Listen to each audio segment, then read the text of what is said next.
ప్రభునందు ప్రియమైన దేవుని బిడ్డలారా, దేవుని మహాప్రేమను బట్టి ప్రార్థనతో ఆరాధనని ప్రారంభించుకుందాం. స్తోత్రం. తండ్రి గారు పరిశుద్ధుడు, సర్వశక్తివంతుడు, జాలి కలిగిన తండ్రి నాయన, మీ మహాప్రేమను బట్టి మీ సన్నిధి ఇచ్చారు. మీ స్తోత్రాలు నాయన. మీ దివ్యమైన వాక్యము నీ బిడ్డలు వినడానికి వారి హృదయాల్లో మీ వాక్యము ప్రవేశించినట్లుగా మీరు కృప చూపండి. ఒక్కొక్క జీవితంలో మీ వెలుగు, మీ ప్రసన్నత నింపమని ప్రార్థన చేస్తున్నాను తండ్రి. మీ వాక్యము నాయన ప్రతి బిడ్డ హృదయంలో భద్రం చేసుకొని మీ కొరకు నమ్మకమైన బిడ్డలుగా జీవించినట్లు సిద్ధం చేయమని యేసయ్య పరిశుద్ధమైన నామాన్ని బట్టి ప్రార్థించేవాడు కొనుచున్నాము తండ్రి. ఆమేన్. జెసికా పాట పాడిన తరువాత దేవుని వాక్యాన్ని విందాం.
హల్లెలూయా. ప్రియమైన దేవుని బిడ్డలారా, దేవుని వాక్య భాగాన్ని విందాం. ఇర్మియా గ్రంథం 9వ అధ్యాయం 3వ వచనం. విండ్లను త్రొక్కి వంచునట్లు అబద్ధమాడుటకై వారు తమ నాలుకను వంచుదురు. దేశములో తమకున్న బలమును నమ్మకముగా ఉపయోగపరచరు. నన్ను ఎరుగక కీడు వెంట కీడు చేయుచు ప్రవర్తించుచున్నారు. ఇదే యెహోవా వాక్కు. ప్రియమైన దేవుని బిడ్డలారా, దేవుని యందు భయభక్తులు కలిగి ఉన్నవారు కూడా, దేవుణ్ణి నమ్ముకున్నామని చెప్పుకుంటున్న వారిలో కూడా ఎలా మార్పు చెందిపోతున్నారు అంటే, విండ్లను తొక్కునట్లు అబద్ధమాడుటకై వారు తమ నాలుకను వంచుదురు. అబద్ధమాడడానికి దేవుని పిల్లలని చెప్పుకునేవారు కూడా వెనకాడడం లేదు, నాలుకలు వంగిపోతూ ఉన్నాయి. అలా 12వ కీర్తనలో చెప్పబడినట్లుగా విశ్వాసులతోనే, భక్తులతోనే వారు అబద్ధమాడుతూ తప్పిపోవచ్చు ఉన్నారు. అంటే వారి నాలుకలకు దైవ భయము లేకుండా చేయుచూ ఉన్నారు. అయ్యో, నేను ఇలా మాట్లాడితే దేవుడు ఏమంటాడో అనే భయం కూడా లేకుండా దేవుని బిడ్డలు కూడా ఇలా అబద్ధాలు ఆడుతూ ఉన్నారంటే ఎంత భయంకరమైన పరిస్థితి అని ఇక్కడ చెప్పబడుతూ ఉన్నది. అయితే ప్రియమైన దేవుని బిడ్డలారా, దేశములో తమకున్న బలమును నమ్మకముగా ఉపయోగపరచారు. కనుక ప్రియమైన దేవుని బిడ్డలారా, తమకున్న బలమును నమ్మకంగా ఉపయోగపరచరు. అంటే దేవుడు నీకు ఇచ్చిన బలమది, అంతే తప్ప నీ శరీరములో ఉన్న బలము నీదే అనుకుంటూ ఆ బలాన్ని బట్టి గర్విస్తూ అతిశయపడుతూ ఉన్నావేమో ప్రియమైన దేవుని బిడ్డలారా. ఈ బలమును ఇచ్చిన వాడు దేవుడు. నీకు బలము ఉన్నది అంటే ఆ బలము దేవుడిచ్చిందే. మానవుని యొక్క శరీరము లేదా శరీరములో ఉన్న బలము అది ఏపాటిది? అంతలో కనబడి అంతలో మాయమైపోయే ఆవిరి వంటి వారు కారా మీరు అంటున్నాడు దేవుడు. అవును ప్రియమైన దేవుని బిడ్డలారా, మానవుని జీవితం ఎప్పుడు ముగిసిపోతుందో ఎవరికి తెలియదు. కానీ బలం ఉన్నంత కాలము అనుకుంటూ ఉంటాడు మనుష్యుడు, నాకు తిరుగులేదు, నన్నెవరు ఏమి అనడానికి లేదు అనుకుంటాడు. కానీ మానవుని యొక్క బలం ఏపాటిదండి? ఆవిరి వంటిది మానవుని యొక్క బలము.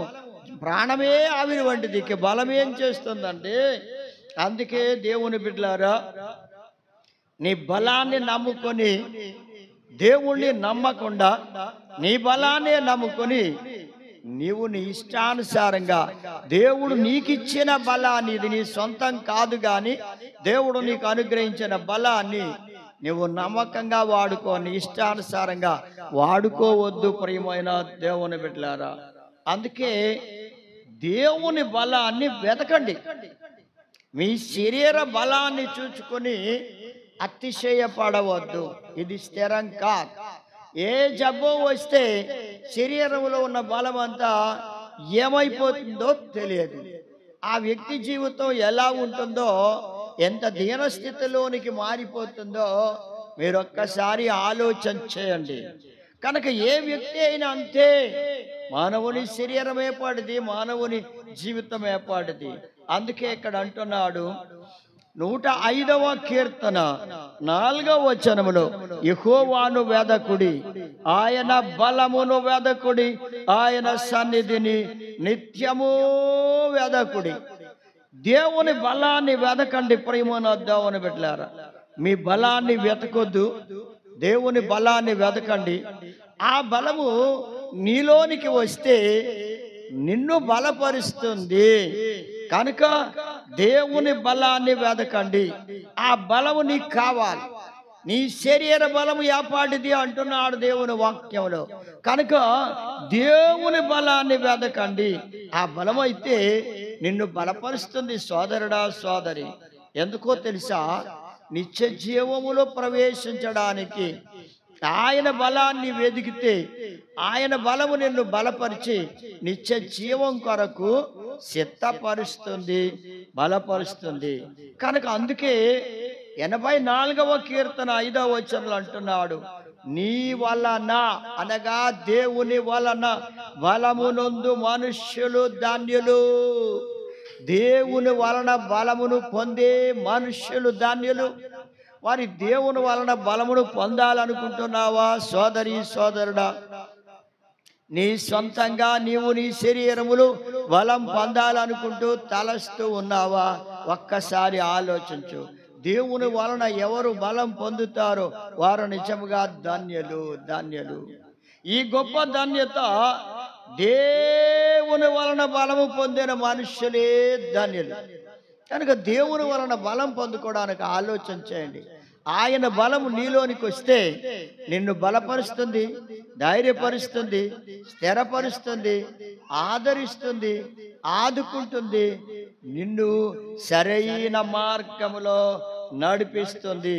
కనుక బలాన్ని చూచి నీవు శరీర బలాన్ని చూచి అతిశయపడవద్దు, కానీ దేవుని వలన బలము పొందడానికి సిద్ధపడు. అది కూడా నా ప్రియమైన దేవుని బిడ్డలారా, దేవుడిచ్చిన ఆ బలమును గూర్చి నీవు దాన్ని నమ్మకంగా వాడుకో, నమ్మకంగా వాడుకో. దాన్ని దుర్వినియోగం చేయొద్దు. దేవుడు నీకు ఇచ్చిన బలాన్ని నీవు పొందుకున్నావంటే ధన్యుడు దేవుని ద్వారా. మరి ఆ బలాన్ని పొందుకున్న నీవు ఆ బలాన్ని దుర్వినియోగం చేయొద్దు. చెడ్డ కార్యాలకి, దుష్ట కార్యాలకి, వ్యర్థమైన వాటికి దేవుడు నీకు ఇచ్చిన బలాన్ని వాడొద్దు. వాడుకుంటే దేవుని బిడ్డలారా నీ జీవితం పాడైపోతుంది, నీ ఆత్మీయ జీవితం పాడవుతుంది, నీ శారీరక జీవితం కూడా పాడవుతుంది. నీ జీవితంలో నెమ్మది లేకుండా నెమ్మదిని కోల్పోతావు, శాంతిని కోల్పోతావు, సమాధానాన్ని కోల్పోతావు, ఆత్మలో సంతోషాలు కోల్పోతావు. కనుక ప్రేమను అద్దామని బిడ్డలారా, దేవుడు నీకు ఇచ్చిన బలాన్ని నమ్మకంగా వాడుకోండి. దేవుడిచ్చాడు, సంతోషించు, దేవుని స్తుతించు. నీకు ఇవ్వబడిన బలము దేవుని వలన అనుగ్రహించబడిందని మాత్రం మారవద్దు. కనుక ఆ బలాన్ని చూచిగా నీవు దేవుణ్ణి దుఃఖ పెట్టొద్దు. అది దేవుని వలన నీకు అనుగ్రహించబడింది కనుక దానిని నమ్మకంగా వాడుకోండి, ఉపయోగించుకోండి, దేవుణ్ణి మహిమపరచండి, దేవుని కొరకు నమ్మకంగా జీవించండి. ప్రేమనద్దామని బిడ్డలారా, చూడండి, దేవుడిచ్చిన బలాన్ని నీవు నమ్మకంగా వాడకుండా అపనమ్మకస్తుడై ఈ బలము నాదే, నాదే, నా శరీరములో ఉంది, నా ఇష్టం వచ్చినట్లు నేను వాడుకుంటాను, నా ఇష్టం అని నీవు అనుకుంటే, నీవు గనక అలా అతిశయపడితే ఆ బలాన్ని నీ చేతులారా నీవు పాడు చేసుకుంటావు. శత్రువులకు నీ బలాన్ని ఇచ్చి వేస్తావు. సాతానికి, లోకానికి, పాపానికి ఇచ్చి వేస్తావు. జాగ్రత్త ప్రేమనద్దామని బిడ్డలారా. అందుకు దేవుని వాక్యంలో చెప్తున్నాడు, న్యాయాధిపతుల గ్రంథం 16వ అధ్యాయము 1వ వచనం, అలా 4వ వచనంలో చూస్తే ఇక్కడొక వ్యక్తి కనబడుతున్నాడు. ఆయన పేరు సంసోన్. సంసోను దేవుని వలన బలము పొందిన వ్యక్తి.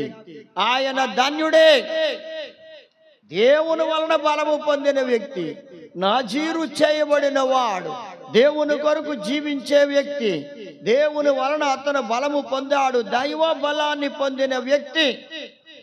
అలాంటి వ్యక్తి ఏం చేశాడు అంటే నమ్మకంగా దేవుని కొరకు ఆ బలాన్ని వాడలేదు.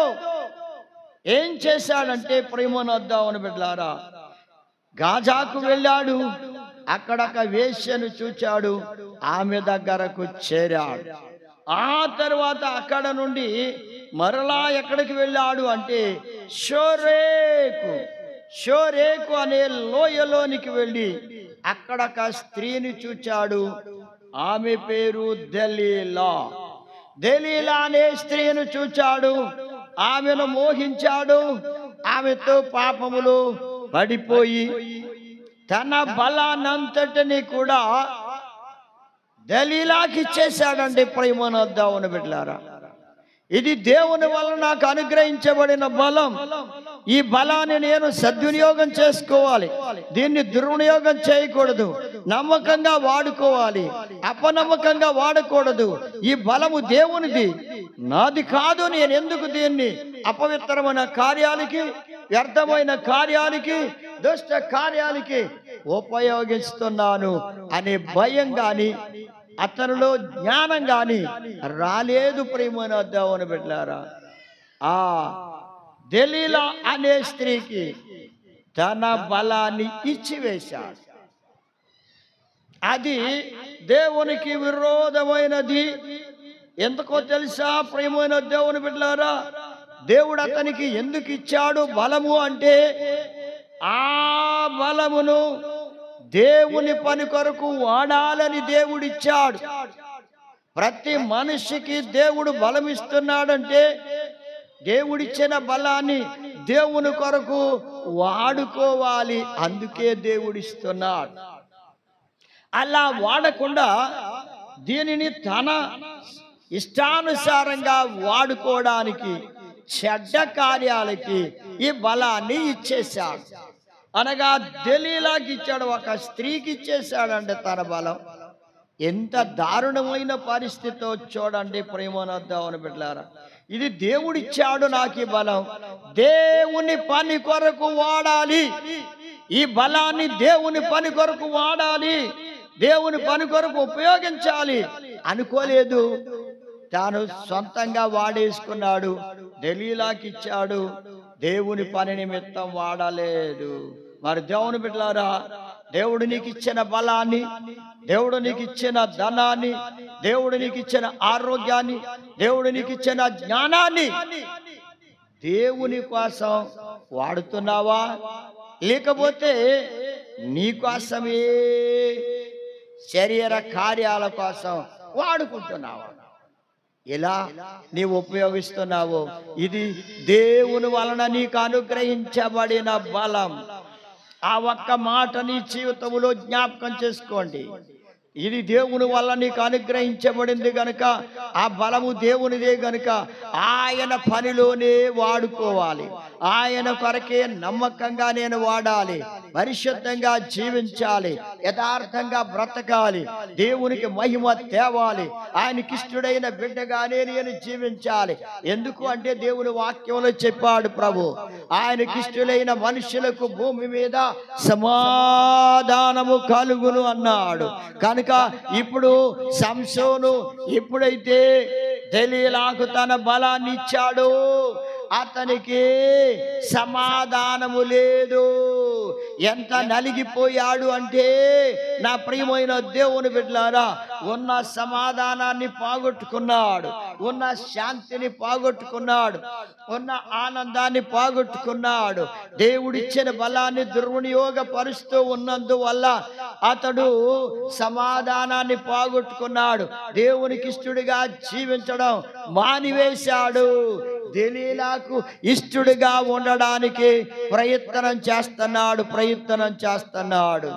కానీ మనశ్శాంతి లేదు, నెమ్మది లేదు, శాంతి లేకుండా ఉన్నాడు. చివరికి తన బలమంతా, తన ప్రాణమును, తన బలాన్ని ఆమెకే ఇచ్చేశాడు. చివరికి ఆమె చేతిలో బందీ అయిపోయి తన బలాన్ని ఆమెకి ఇచ్చి పోగొట్టుకున్నాడు. బలాన్ని పోగొట్టుకున్న దౌర్భాగ్య స్థితికి సంసోను బలహీనమైన స్థితికి దిగజారిపోయాడు. ప్రేమనొద్దామని బిడ్డలారా, అతడు అనుకున్నాడు ఇదంతా నా బలమే అనుకున్నాడు. నా బలమే నేను ఏదైనా చేయగలను అనుకున్నాడు, గర్వించాడు. చివరికి దెలీలాకిచ్చి తన బలాన్ని దేవుణ్ణి దుఃఖపరిచాడు, దేవునికి బాధ కలిగించాడు. ఇచ్చిన దేవుణ్ణి మహిమపరచడం మానివేశాడు. అందుకే అతని గర్వము సర్వనాశనానికి అతన్ని నడిపించింది. ప్రియమైన దేవుని బిడ్డలారా, మరి దేవుడిచ్చినవి దేవుని కోసం వాడుకుంటున్నావా? దేవుని కోసం ఇస్తున్నావా? నీకు దేవుడిచ్చిన బలాన్ని దేవుని కోసం నమ్మకంగా వాడుకో. దేవుడు ఆరోగ్యం ఇచ్చినా, జ్ఞానం ఇచ్చినా, బలం ఇచ్చినా, మరి ఏది దేవుడు నీకు ఇచ్చినా దేవుని కోసం నమ్మకంగా వాడు. నీవు ఆశీర్వాదించబడతావు, నీవు మేలు పొందుతావు. దేవుని కృప నీ మీద ఉంటుంది. ప్రియమైన దేవుని బిడ్డలారా, ఇది దేవుని వలన అనుగ్రహించబడిన బలం.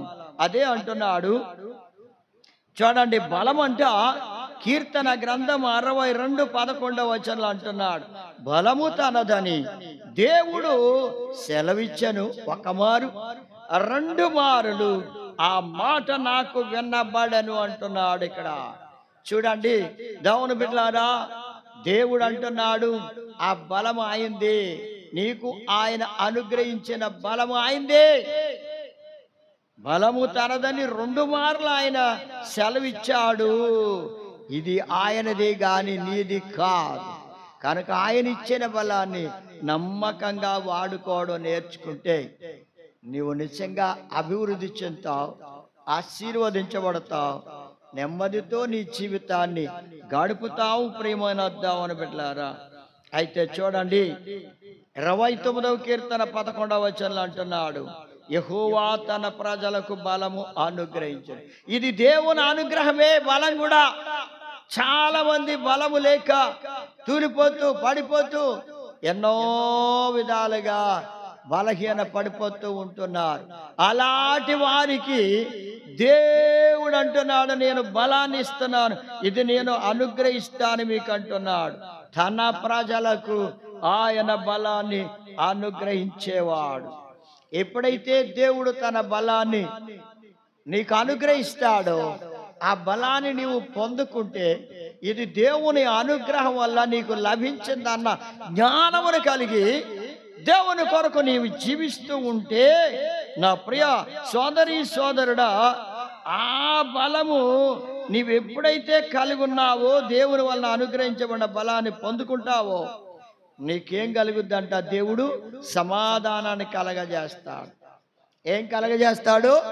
సమాధానాన్ని కలగజేస్తాడు. అంతేనా?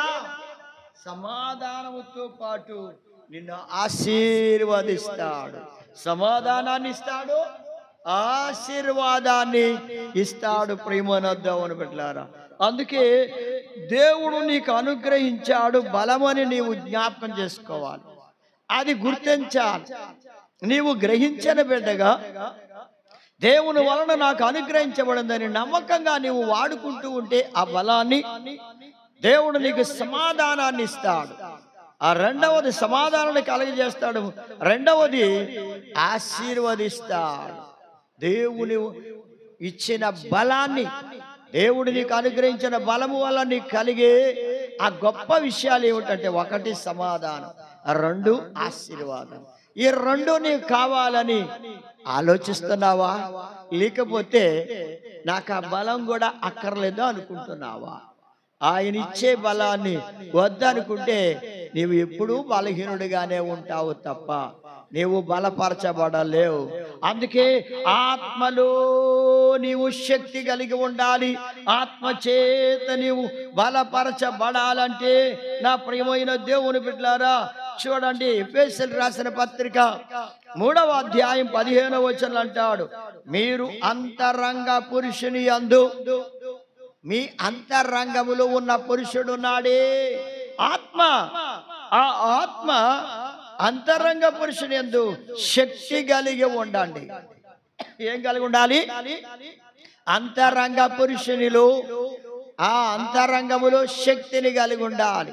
దేవుడు అనుగ్రహించే ఆ బలాన్ని మనం కలిగిన బిడ్డలుగా ఉంటే శక్తివంతులుగా ఉండాలి. అంతరంగములో శక్తివంతులు అవ్వాలి. శారీరకంగా శక్తివంతులైతే సరిపోలేదు గాని ప్రియమైన దేవుని బిడ్డలారా, అంతరంగములో శక్తివంతులు అవ్వాలంటే నా ప్రియమైన దేవుని బిడ్డలారా, ఆత్మ వలన బలపరచబడుతూ ఉండాలి. దేవుని పరిశుద్ధాత్మ శక్తి చేత బలపరచబడుతూ ఉండాలి. కనుక ఆత్మ చేత బలపరచబడుతూ ఉండాలి. ఆత్మ చేత నీవు బలపరచబడితే నీ జీవితము ధన్యమవుతుంది. ప్రియమైన దేవుని బిడ్డలారా, శారీరకంగానే నీవు బలపరచబడాలని తలస్తున్నావేమో గాని ఆత్మ చేత బలపరచబడాలి. ఇది నీ జీవితానికి ఎంతో అవసరమై ఉన్నది. అందుకే దేవుని భక్తుడు అంటున్నాడు, ఫిలిప్పీలు రాసిన పత్రికలో 4వ అధ్యాయం 13వ వచనం అంటున్నాడు, నన్ను బలపరచు వాని యందు నేను సమస్తము చేయగలను. ఎప్పుడైతే దేవుడు నిన్ను బలపరుస్తాడో నీవు సమస్తం చేయగలవు. నీకు అసాధ్యమైనది ఏది ఉండదు. దేవుడు నిన్ను బలపరిస్తే, ఆయన యందు నీవు బలపరచబడుతూ ఉంటే సమస్తమును చేయగలుగుతావు. నా ప్రియ సోదరి సోదరుడా, దేవుని కృప లేకుండా, ఆయన నిన్ను బలపరచకుండా నీవు ఏది చేయలేవు. కనుక మనుషునికి అన్ని అసాధ్యమే, కానీ దేవునికి సమస్తము సాధ్యం. అందుచేత నీవు దేవుని చేత బలపరచబడుతూ ఉంటే నీవు సమస్తము ఆయన యందు చేయగలవు. ఆయన చేత నీవు బలపరచబడితే ఆయన యందే నీవు బలపరచబడుతూ ఉంటే సమస్తం చేయగలవు. అయ్యో, ఈ శ్రమ, ఈ శోధన, ఈ బాధ, ఈ వ్యాధి, ఈ కష్టం, ఈ ఇబ్బంది నా కుటుంబంలో కలిగింది అని నీవు బాధపడుతూ ఉన్న సమయములో వాటన్నిటిలోనూ జయాన్ని పొందుకోగలుగుతావు. సమస్తమును చేయగలవు. దేవుడు చేస్తాడు నీ పక్షంగా ఉండి. ఆయన కార్యాలను ఆయన జరిగిస్తాడు. ప్రియమైన దేవుని బిడ్డలారా, ఈ గొప్ప నమ్మకాన్ని మనం కలిగి ఉండాలి. దేవుని చేత బలపరచబడిన వాడు సమస్తం చేస్తాడు, సమస్తం చేయగలడు. ఇక అనుమానించొద్దు ప్రియమైన దేవుని బిడ్డలారా, అవిశ్వాసం ఉంచొద్దు, విశ్వాసంతో ఉండు. నీవు సమస్తం చేయగలుగుతావు. దేవుడు నీ యందుండి ఆ కార్యాలన్నీ జరిగిస్తాడు. దానియేలు గ్రంథం 11వ అధ్యాయం 32వ వచనంలో చూస్తే అక్కడ అంటున్నాడు దేవుడు, 11వ అధ్యాయం దానియేలు గ్రంథం 32వ వచనంలో, అయితే తమ దేవుని ఎరుగువారు బలము కలిగి గొప్ప కార్యములు చేసేదరు. ఎవరు బలం కలిగి ఉండాలి? మనం దేవుని బలాన్ని కలిగి ఉంటే, ఆయన బలము నీకు అనుగ్రహించబడితే గొప్ప కార్యాలు చేస్తావు. ప్రేమను అర్థం అనబడాలి. దానియేలుని చూడండి, దేవుడు అతని ఎడల గొప్ప కార్యాలు చేశాడు. దానియేలు గొప్ప కార్యాలని చూడడానికి గల కారణం ఏమిటంటే, దానియేలు దేవుడు ఎరిగిన బిడ్డగా ఉన్నాడు. అందుకే సింహముల గుహలో ఆ సింహాల నోళ్లను దేవుడు మూయించాడు. బలము కలిగి, సింహముల బలము కంటే గొప్ప బలము కలిగిన వ్యక్తిగా ఆ సింహముల మధ్య నిలిచి ఉన్నాడు. అంటే ఇది దేవుని గొప్ప కార్యం, దేవుడు చేసే గొప్ప కార్యాలు. నా ప్రియ సోదరి సోదరుడా, దేవుని ఎరిగిన వారిగా నీవు ఉంటే దానియేలు వలె గొప్ప కార్యములు చేసేదరు అన్నాడు.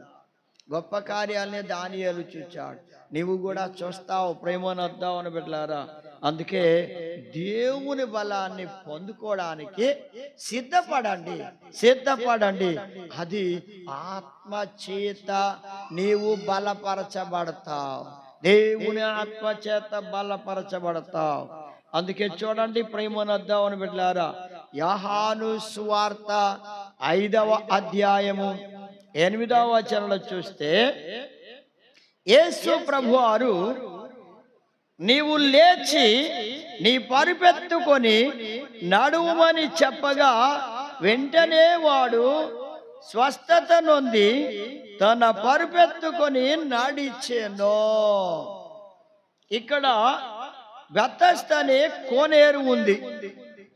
ఈ బెతస్దా అనే కోనేరు దగ్గర 38 సంవత్సరముల నుండి ఆ కోనేరు దగ్గర మంటపములో పడి ఉన్నాడు ఒక వ్యక్తి. అక్కడ 5 మంటపాలు ఉన్నాయి. చాలా మంది రోగులు వచ్చి అక్కడ కనిపెట్టుకొని ఉంటున్నారు స్వస్థత పొందాలి అని. కానీ ఒకతను మాత్రం 38 సంవత్సరాల నుంచి అక్కడే పడి ఉన్నాడు, కనిపెట్టుకుని ఉన్నాడు, గాని అతను స్వస్థత పొందలేకపోయాడు. 38 ఏండ్లు కూడా స్వస్థత పొందకుండా ఉన్న రోగి.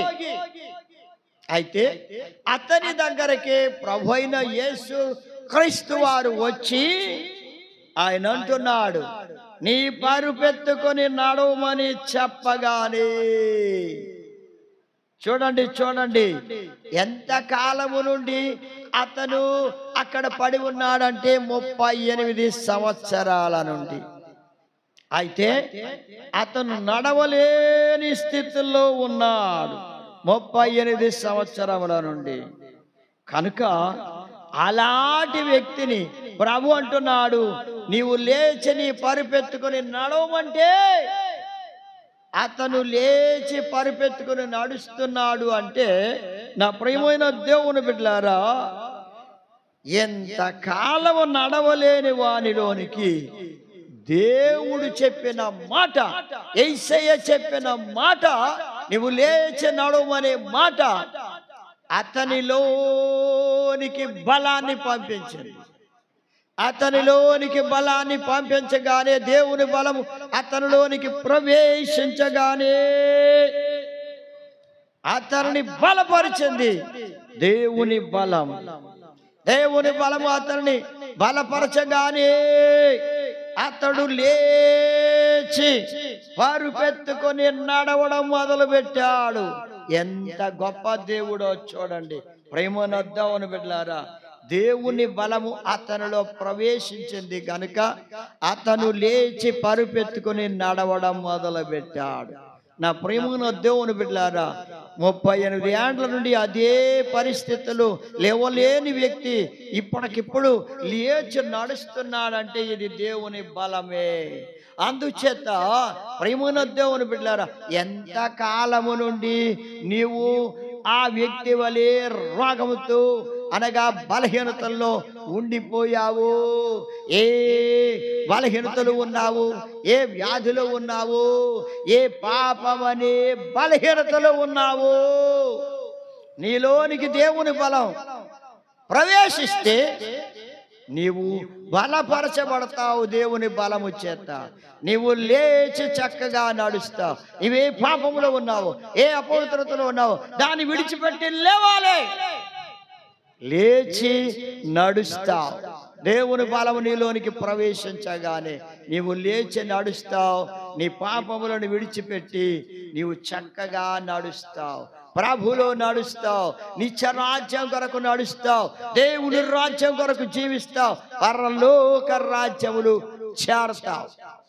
ఈ గొప్ప కృప నీవు పొందాలంటే నా ప్రియమైన దేవుని బిడ్డలారా, దేవుడు నీకు ఇచ్చిన బలమును నమ్మకంగా ఉపయోగించు. నీ ఇష్టానుసారంగా వాడొద్దు. దేవుడు నీకు ఇచ్చిన దానిని నీవు సద్వినియోగం చేసుకోవాలి, ఇష్టానుసారంగా వాడొద్దు. దేవునికి మహిమ వచ్చినట్లుగా నీకు దేవుడిచ్చిన బలాన్ని వాడుకొని దేవునికి మహిమ తెచ్చే బిడ్డగా జీవించు. దేవుడు తన కృప మీకు అనుగ్రహించును గాక. ప్రార్థన చేద్దామండి.